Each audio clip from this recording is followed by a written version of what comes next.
Hello everyone. आज हम माइसेटोमा को सिंपल तरीके से समझेंगे।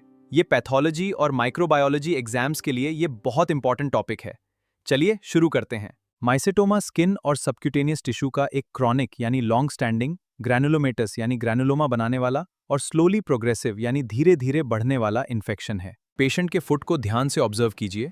यहाँ chronic swelling, multiple sinus tracts और ग्रैन्यूल्स के साथ डिस्चार्ज दिख रहा है। ये माइसेटोमा की क्लासिक प्रेजेंटेशन है, जिसे मदुरा फुट भी कहते हैं। अब एक इंपॉर्टेंट कॉन्सेप्ट समझिए। माइसेटोमा के दो मेजर टाइप्स होते हैं, यूमाइसेटोमा और एक्टिनोमाइसेटोमा।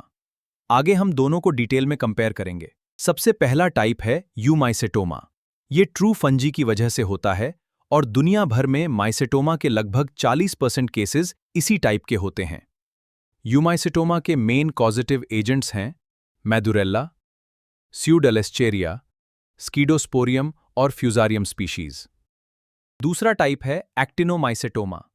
ये फिलामेंटस बैक्टीरिया की वजह से होता है और माइसेटोमा के लगभग 60% केसेस इसी टाइप के होते हैं। एक्टिनोमाइसेटोमा के इंपॉर्टेंट कॉजेटिव एजेंट्स हैं नोकार्डिया, एक्टिनोमेड्यूरा, स्ट्रेप्टोमाइसिस और एक्टिनोमेड्यूरा पेलेटियरी।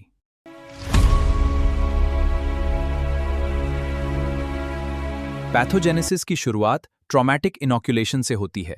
थॉर्न प्रिक के थ्रू फंजाई या फिलामेंटस बैक्टीरिया स्किन के अंदर सबक्यूटेनियस टिश्यू में एंटर कर जाते हैं। इम्यून सिस्टम से बचने के लिए ये माइक्रो ऑर्गेनिजम्स एक साथ क्लस्टर होकर डेंस कॉलोनीज बना लेते हैं, जिन्हें ग्रेन्स कहा जाता है। इन ग्रेन्स का कलर कॉजेटिव ऑर्गेनिज्म के अकॉर्डिंग अलग अलग होता है। ये ब्लैक, व्हाइट, येलो या रेड कलर के हो सकते हैं और डायग्नोसिस में इंपॉर्टेंट क्लू प्रोवाइड करते हैं।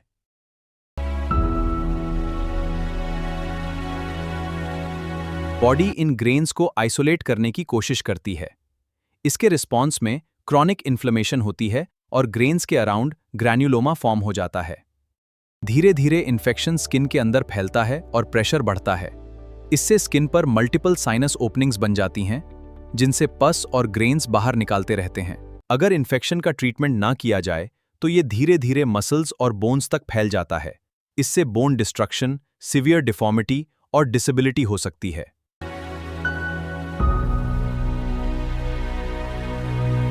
अब डायग्नोसिस की बात करते हैं। क्लिनिकल एग्जामिनेशन से भी दोनों टाइप्स को डिफरेंशिएट किया जा सकता है। यूमाइसेटोमा में एक लोकलाइज स्वेलिंग होती है और साइनस ट्रैक्ट्स कम होते हैं, जो धीरे डेवलप होते हैं। इसके ऑपोजिट एक्टिनोमाइसेटोमा में मल्टीपल स्वेलिंग्स और बहुत सारे साइनस ट्रैक्ट्स जल्दी डेवलप हो जाते हैं। ये क्लिनिकल फीचर्स डायग्नोसिस के लिए इंपॉर्टेंट क्लूज प्रोवाइड करते हैं।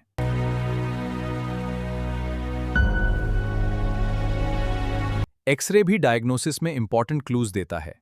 यूमाइसेटोमा में बोन यूजुअली ऑस्टियोस्क्लेरोटिक हो जाती है, यानी बोन थिक और डेंस हो जाती है।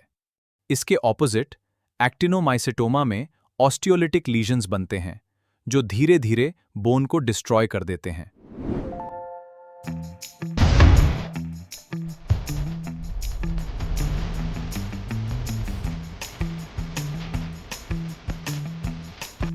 डेफिनेटिव डायग्नोसिस के लिए सबसे पहले साइनस डिस्चार्ज से ग्रैन्यूल्स कलेक्ट किए जाते हैं।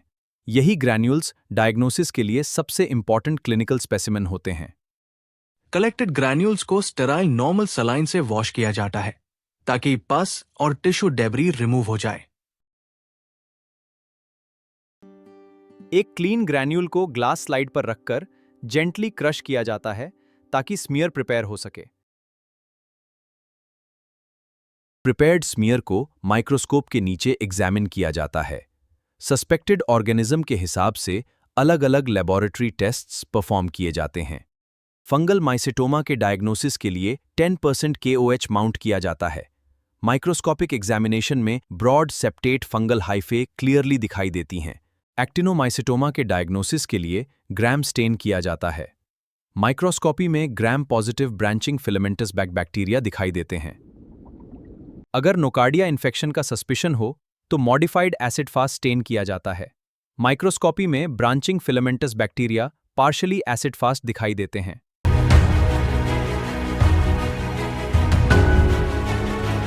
माइक्रोस्कोपी के बाद ग्रैन्यूल्स को कल्चर मीडिया पर इनॉक्यूलेट किया जाता है। कल्चर से कॉजेटिव ऑर्गेनिज्म की स्पीशीज आइडेंटिफाई की जाती है और डायग्नोसिस कंफर्म होता है।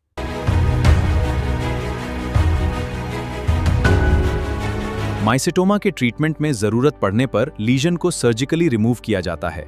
इसके बाद कॉजेटिव ऑर्गेनिज्म के हिसाब से एंटीफंगल या एंटीबायोटिक थेरेपी दी जाती है। यूमाइसेटोमा के ट्रीटमेंट के लिए एंटीफंगल मेडिसिन जैसे इट्राकोनाजोल या एम्फोटेरिसिन बी दी जाती हैं। ये ट्रीटमेंट आमतौर पर 8 से 24 महीने तक चल सकता है। एक्टिनोमाइसेटोमा के ट्रीटमेंट के लिए वेल्च रेजिमेन यूज किया जाता है, जिसमें एमिकेसिन और कोट्रीमॉक्साजोल का कॉम्बिनेशन दिया जाता है।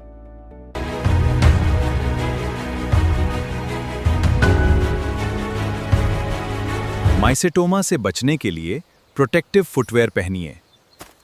चोट लगने पर वूंड को तुरंत साफ करें और प्रॉपर वूंड केयर करें।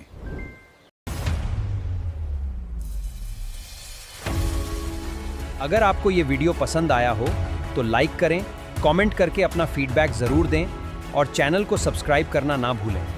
Thanks for watching.